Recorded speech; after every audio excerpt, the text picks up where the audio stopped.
Our next guest has 7 action tips she learned in recovery to change your way of thinking. Here to share them is the author of Chaos to Clarity. Marcy Hopkins is back with us. Marcy, always good to have you on. Welcome back. Thank you so much. Great to be here. So recovery, you learned many things. We're going to break it down to 7 today, though, that can help everybody. Yes, and it really can change your mindset. And listen, these are 7, but there are a lot more that you can do, but these are amazing. Okay, take us through. The first one is what? To stay present. Yes, so we live in the past or the future a lot of times, right? We ruminate about the past, we worry about the future, but it's so important to stay present because that's really what we have control of. I've heard I really suggest stay there. Stay there. Because I've heard when you're depressed, you're in the past, and when you're anxious, you're in the future. So really, the healthiest place to be is right there in the present. 100%, and that's for anyone.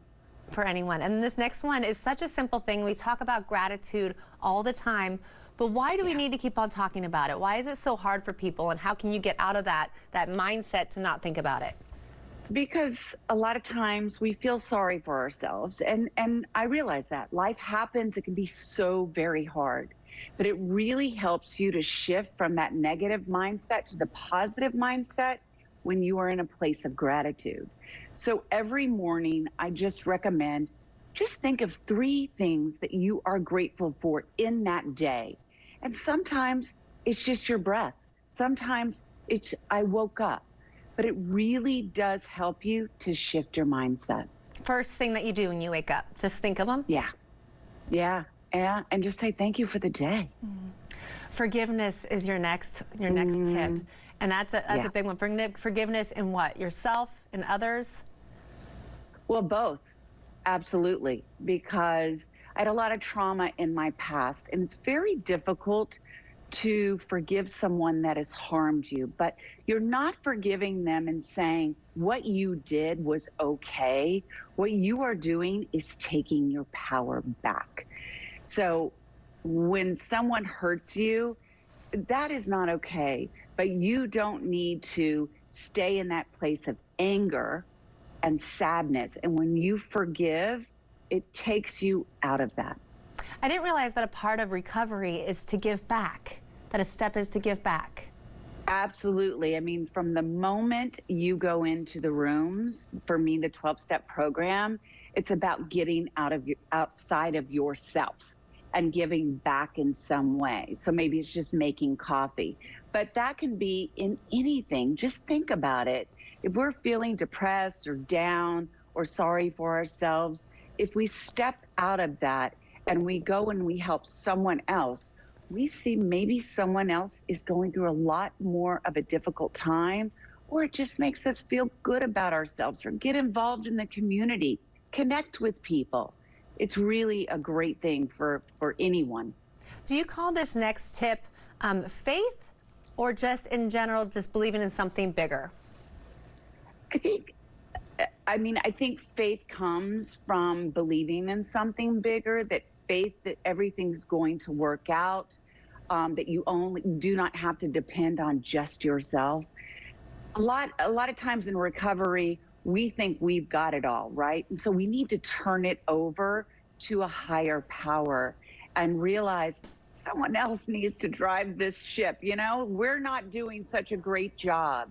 So think of something that's bigger than yourself. And maybe I'm not necessarily talking about God, it's your higher power. It could be nature, just something bigger than yourself, to realize you don't have control of everything that happens to you, and somebody else bigger than you has control and can help you to move towards that happiness that we are all supposed to live.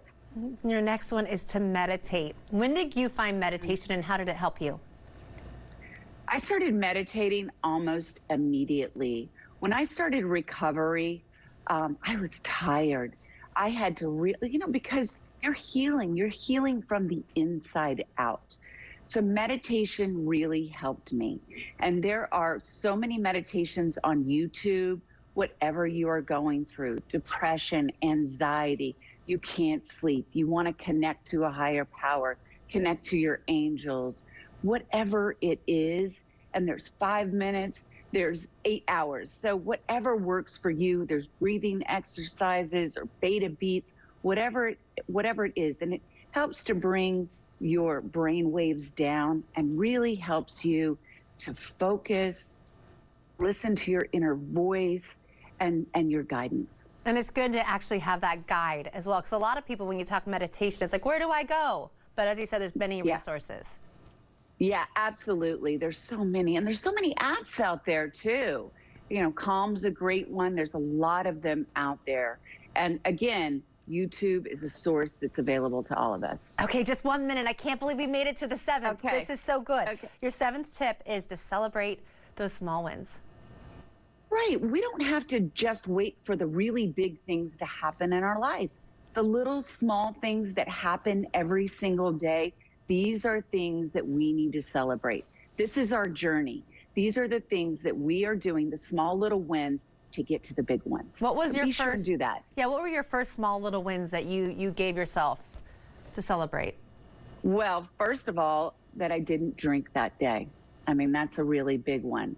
That I was able to give myself the space to start healing and forgiving myself too.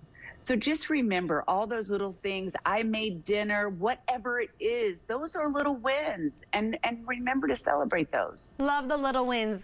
Marcy, thank you so much. Always such wonderful advice. Thank you. Thank you for having me here. Yes. We're going to have more information about Marcy. There's her book again, Chaos to Clarity. It'll all be on our website at KATU.com. Stay right there. Afternoon Live. We'll be right back.